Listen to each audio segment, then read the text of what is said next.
Welcome to our channel.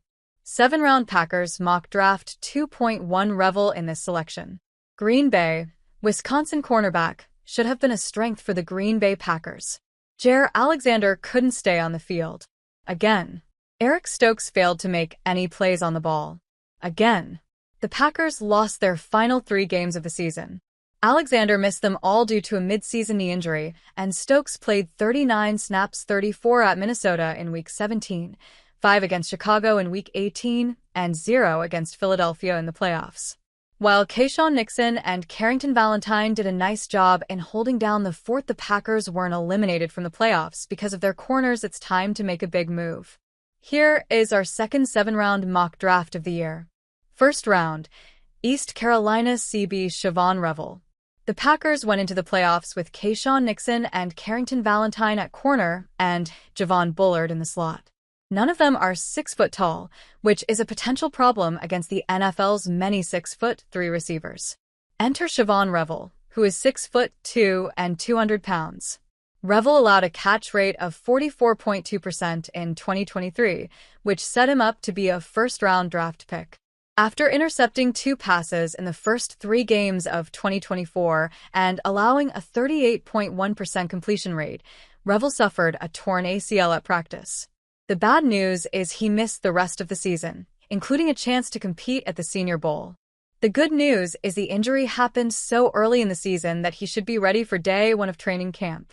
Revel is smooth with the speed to stay in the receiver's back pocket when turning and running in press coverage, reads a bit of ESPN's scouting report. He flashes the ability to recover when he gets caught out of phase.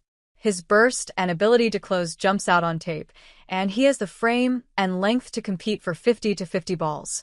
Second round Iowa State WR Jayden Higgins. Somehow, the Packers have to replace Christian Watson, who will miss about half the season with a torn ACL. In a weak draft class, there aren't many receivers in this class that boast Watson's height and speed. At least the 6 foot for Jayden Higgins has the height. After opening his career at Eastern Kentucky, Higgins caught 53 passes for 983 yards, 18.5 average, and 6 touchdowns in 2023, and 87 passes for 1,185 yards, 13.6 average, and 9 touchdowns in 2024, when he was a third-team All-American. Third round, Georgia C. Jared Wilson. This is our one repeat selection from our first mock. Starting center Josh Myers is headed to free agency. The Packers like him better than you do, and so does quarterback Jordan Love. So he could be back. If not, enter Georgia's Jared Wilson, who might blow the doors off the scouting combine with his athleticism at the position. This guy runs faster than a lot of our defensive backs, believe it or not, Georgia coach Kirby Smart said in March. That's a bit of hyperbole, but he allowed 0 sacks and 6 pressures in the powerful SEC in 2024. Femi Oladejo had career highs of 4.5 sacks and 14 tackles for losses in 2024. For the Bruins, he played mostly on the defensive line, but some off-the-ball linebacker. At Cal in 2022, he played mostly linebacker, but also some on the edge. I definitely have a unique body, Oladejo told Sports Illustrated at the Senior Bowl. Very long, lengthy, but lean.